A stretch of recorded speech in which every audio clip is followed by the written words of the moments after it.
وكفى والصلاة والسلام على من لا نبي بعده أما بعد فأعوذ بالله من الشيطان الرجيم بسم الله الرحمن الرحيم فأما الذين آمنوا وعملوا الصالحات فهم في روضة يحبرون وأما الذين كفروا وكذبوا بآياتنا ولقاء الآخرة فأولئك في العذاب محضرون فسبحان الله حين تمسون وحين تصبحون وله الحمد في السماوات والأرض وعشيا وحين تظهرون يخرج الحي من الميت ويخرج الميت من الحي ويحيي الأرض بعد موتها وكذلك تخرجون فأما الذين آمنوا بس بہرحال وہ لوگ جو ایمان لائے وعملوا الصالحات اور انہوں نے اچھے اعمال کیے فهم فی روضۃ یحبرون بس وہ لوگ باغات میں ہوں گے خوش کیے جائیں گے وَأَمَّا الَّذِينَ كَفَرُوا اور بہرحال وہ لوگ جنہوں نے کفر اختیار کیا وَكَذَّبُوا بِآيَاتِنَا اور ہماری آیات کی تکذیب کی وَلِقَاءِ الْآخِرَةِ اور آخرت کی ملاقات کو جھٹلایا فَأُولَئِكَ فِي الْعَذَابِ مُحْضَرُونَ بس یہی لوگ ہیں جو عذاب میں حاضر کیے جائیں گے فَسُبْحَانَ اللَّهِ بس پاک ہے اللہ تعالی کی ذات حین تمسون جس وقت تم شام کرتے ہو وحین تصبحون اور جس وقت تم صبح کرتے ہو وَلَهُ الْحَمْدُ اور اسی کے لیے تعریفیں فی السماوات والارض آسمانوں میں اور زمین میں وعشیًا اور پچھلے پیر وحین تظہرون اور جس وقت تم ظہور کرتے ہو یخرج الحی من المیت نکالتا ہے زندہ کو مردہ سے ویخرج المیت من الحی اور نکالتا ہے مردہ کو زندہ سے ویحیی الارض بعد موتها اور زندہ کرتا ہے زمین کو مر جانے کے بعد وَكَذَلِكَ تُخْرَجُونَ اور اسی طرح تم بھی نکالے جاؤ گے اس سے پہلے یہ بیان ہوا کہ میدان محشر میں جب قیامت برپا ہو جائے گی تو وہاں پر ایمان والے الگ ہو جائیں گے کفار الگ ہو جائیں گے پھر ایمان والوں کے بھی آپس میں درجات ہوں گے کچھ ایمان والے زیادہ نعمتوں میں ہوں گے جس کے جتنے اعمال زیادہ اچھے ہوں گے اتنی زیادہ درجات پر فائز ہوگا تو فرمایا فَأَمَّا الَّذِينَ آمَنُوا بہرحال وہ لوگ اب ایمان والے الگ ہوں گے کافر لوگ الگ ہوں گے تو ایمان والے کہاں ہوں گے پھر کافر کہاں ہوں گے تو فرمایا فَأَمَّا الَّذِينَ آمَنُوا وَعَمِلُوا الصَّالِحَاتِ بس بہرحال وہ لوگ جو ایمان لائے اور انہوں نے اچھے اعمال کیے فَهُمْ فِي رَوْضَةٍ بس وہ باغ میں ہوں گے جنت کے باغات میں ہوں گے یحبرون وہ خوش کیے جائیں گے یہاں ان کی ہر خواہش پوری ہوگی جو دل میں آئے گا وہی پورا ہوگا عبداللہ ابن عباس رضی اللہ تعالیٰ عنہ فرماتے ہیں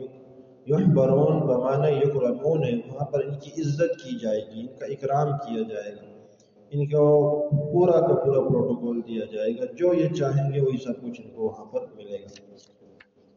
حدیث پاک میں آتا ہے وہاں پر ایمان والوں کے درجات ہوں گے جس طریقے سے ہر جس کا عمل جتنا زیادہ ہوگا اتنے زیادہ درجات لے جائے گا حدیث پاک میں آتا ہے جنت کے 8 دروازے ہیں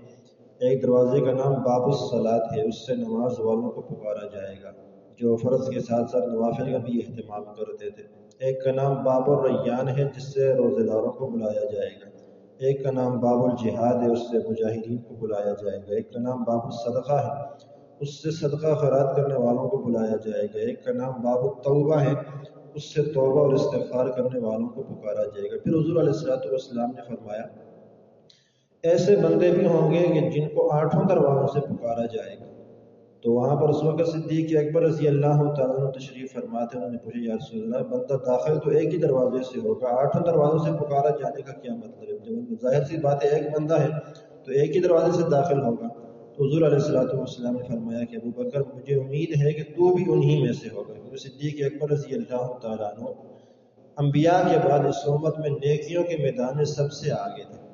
ایک روایت میں آتا ہے کہ حضور علیہ السلام نے ایک بات پوچھا کہ تم میں سے آج روزہ کس نے رکھا ہے تو صدیق اکبر رضی اللہ عنہ نے فرمایا کہ میں نے پورے مہینے میں صرف ایک شخص کھڑے ہوئے پھر آپ نے فرمایا کہ آج کسی نے کسی بیمار کی تیمارداری کی ہے تو صدیق اکبر پھر کھڑے ہو گئے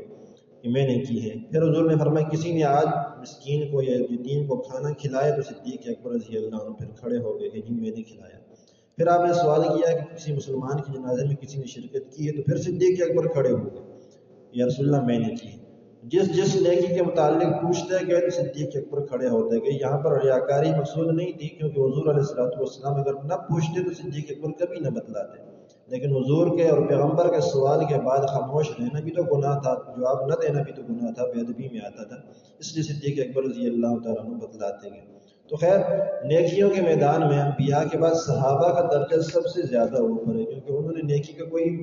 مرحلہ اپنے ہاتھ سے جانے نہیں دیا. جو نیکی ملنے کا موقع آتا تھا اس کو پورا کر دیتے تھے. تو فرمایا فَهُمْ فِي رَوْضَةٍ يُحْبَرُونَ، یہ لوگ باغات میں ہوں گے اور خوش کیے جائیں گے. اور دوسری جانب وَأَمَّا الَّذِينَ كَفَرُوا، بہرحال وہ لوگ جو کافر ہیں، وَكَذَّبُوا بِآيَاتِنَا، جنہوں نے ہماری آیات کی اور بلقاء الآخرہ اور آخرت کی ملاقات کی تکذیب کی ہے، فَأُولَٰئِكَ فِي الْعَذَابِ مُحْضَرُونَ، بس یہی لوگ ہیں جو عذاب میں حاضر کیے جائیں گے. محضرون، حاضر کیے جائیں گے. اب محضرون کا لفظ اس لیے استعمال کیا کہ یہ ایسی حاضری ہوگی کہ اس کے بعد کبھی وہ عذاب سے چھٹی بھی نہیں ملے گی ان کو، کبھی وہ وہاں سے غائب نہیں ہو سکیں گے، بس ہمیشہ ہمیشہ کے لیے عذاب پر حاضر ہوں، وہاں سے کبھی ان کو چھٹکارا حاصل نہیں ہوگا. آگے اللہ تبارک و تعالیٰ فسبحان اللہ، بس پاکی بیان کیجیے اللہ تعالیٰ کی، حین تمسون، جس کو تم شام کرو، وحین تصبحون، جس کو تم صبح کرو. صبح و شام اللہ تعالیٰ کی تسبیحات کا پیار، اس کی پاکی بیان کرو، تسبیحات کا اہتمام کرو. 4 پیارے کلمات ہیں جو حضور علیہ السلام نے بیان فرمائے ہیں. 33 مرتبہ ہر نماز کے بعد سبحان اللہ، الحمدللہ، اور پھر 34 مرتبہ اللہ اکبر. اس کے ساتھ ساتھ آیت الکرسی ہے، استغفار کی تسبیحات ہیں، لا الہ الا اللہ وحدہ لا شریک لہ لہ الملک ولہ الحمد وہو علی کل شیء قدیر. ان تمام تسبیحات کے بارے میں روایات میں آتا ہے کہ جو ان تمام تسبیحات کا ہر فرض نماز کے بعد اہتمام کرتا ہے، اس کے اور جنت کے درمیان صرف موت کا فاصلہ ہے، موت کی رکاوٹ ہے. جو ہی موت آئے گی تو اللہ تعالیٰ اس کو سیدھا جنت میں داخل فرمائے گی. ایک اور حدیث میں تو روایت میں آتا ہے کہ 4 کلمات اللہ کو بڑے محبوب ہیں، سبحان اللہ، الحمدللہ، لا الہ الا اللہ، واللہ اکبر. یہ کلمات اللہ کو بڑے محبوب ہیں. یہ تیسرا کلمہ پورا کا پورا اس کے اندر آ جاتا ہے. تو یہ وظائف ہیں جو آپ علیہ السلام نے بیان فرمائے، اور قرآن کریم کے اندر بھی اشارہ ہے کہ سبحان اللہ، بس تم پاکی بیان کرو اللہ تعالیٰ کی، حین تمسون، جس وقت تم شام کرو، وحین تصبحون، جس وقت تم صبح کرو. صبح و شام اللہ تعالیٰ کی تسبیحات کے اندر تمہارا وقت اوقات گزرنے چاہیے. اور فرمایا الحمد فی السماوات والارض، اور اسی کے لیے تعریفات ہیں صبح، اسی کے ساتھ زمین و آسمان میں جتنی بھی تعریفیں ساری کی ساری اسی کے لیے. واشیہ، پچھلے پہر بھی اس کی تسبیحات بیان کرو، اس کی تعریف بیان کرو، یعنی عصر کے وقت ہے، وہیں تظہرون، اور ظہر کے وقت بھی اس کی تعریف بیان کرو. یہ 5 اوقات اللہ تبارک و تعالیٰ کی جتنی جو 5 نمازیں ہیں، 5 نمازوں کے ساتھ اس کی تسبیحات اور اس کی تعریفات کا اہتمام ہو. ان تسبیحات کا ورد انسان کی زبان پر ہونا چاہیے. تو یہ اللہ تبارک و تعالیٰ نے قرآن کریم کے اندر ایک اشارہ بھی فرمایا ہے کہ یہ تم کام کرو کہ اس کی تسبیح بھی بیان کرو، اس کی تعریف بھی بیان کرو. پھر آگے اللہ تعالیٰ نے اپنی قدرت کی طرف اشارہ کیا ہے، یخرج الحی من المیت، وہ رب ایسا ہے جس کی تعریفیں ہیں، جس کے لیے تسبیحات ہیں. وہ رب کیسا ہے؟ فرمایا یخرج الحی من المیت، وہ نکالتا ہے زندہ کو مردہ سے. یعنی مردہ چیز ہوتی ہے، اس سے زندہ کو پیدا کر دیتا ہے. قطرہ منی کا مردہ ہوتا ہے، اس سے زندہ انسان بنتا ہے. انڈا مردہ ہوتا ہے، اس سے زندہ بچہ نکل آتا ہے. اس کا دوسرا مطلب یہ ہے کہ مردہ سے زندہ نکالتا ہے. مردہ سے مراد کافر ہوگا، زندہ سے مسلمان ہوگا. تو کافر کے گھر میں مسلمان پیدا کر دیتا ہے. حضرت ابراہیم علیہ السلام کو پیدا کیا آزر کے گھر کے اندر.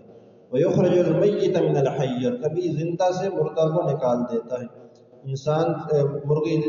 زندہ ہوتی ہے، اس سے مردہ انڈا نکال دیتا ہے. اور دوسرا مطلب آپ سامنے رکھیں تو مسلمان کے گھر میں کافر کو پیدا کر دیتا ہے. حضرت نوح علیہ السلام اللہ کے برگزیدہ پیغمبر ہیں، اور ان کا بیٹا کنعان وہ مردہ کافر شمار ہوتا ہے. تو یہ اللہ تعالیٰ کی قدرت ہے کہ وہ زندہ سے مردہ کو نکالے گا، مردہ سے زندہ کو نکالے گا. یحیی الارض بعد موتہا، تمہاری زمینیں بنجر ہو جاتی ہیں جب ان کے اوپر بارش برستی ہے، پھر وہ بارش کے ذریعے اللہ تعالیٰ ان زمینوں کو زندہ کر دیتا ہے، سرسبز و شاداب کر دیتا ہے. یہ قدرت کی 3 نشانیاں بیان کرنے کے بعد اللہ نے فرمایا کہ یہ جو لوگ مرنے کے بعد دوبارہ اٹھنے پر کے انکار کر رہے ہیں اور کہہ رہے ہیں کہ کیسے اٹھائے جائیں گے، تو اللہ نے وَكَذَلِكَ تُخْرَجُونَ، اسی طرح تم نکالے جاؤ گے. جس طرح ایک قطرے سے اللہ تعالیٰ انسان بنا دیتا ہے، ایک انڈے سے اللہ تعالیٰ بچہ نکال دیتا ہے، مری ہوئی زمینوں کو، بنجر زمینوں کو بارش کے ذریعے آباد سرسبز کر دیتا ہے، تو ایسی ہی اللہ تعالیٰ تمہیں مرنے کے بعد دوبارہ اٹھانے پر بھی قادر ہے، تمہیں اٹھائے گا. وَكَذَلِكَ تُخْرَجُونَ، جس طریقے سے باقی ساری کائنات اللہ نے دنیا کے اندر پہلی بار بنا دی ہے، ایسے ہی اللہ تعالیٰ تمہیں بھی قبروں سے دوبارہ اٹھائے گا۔ اللہ تبارک و تعالیٰ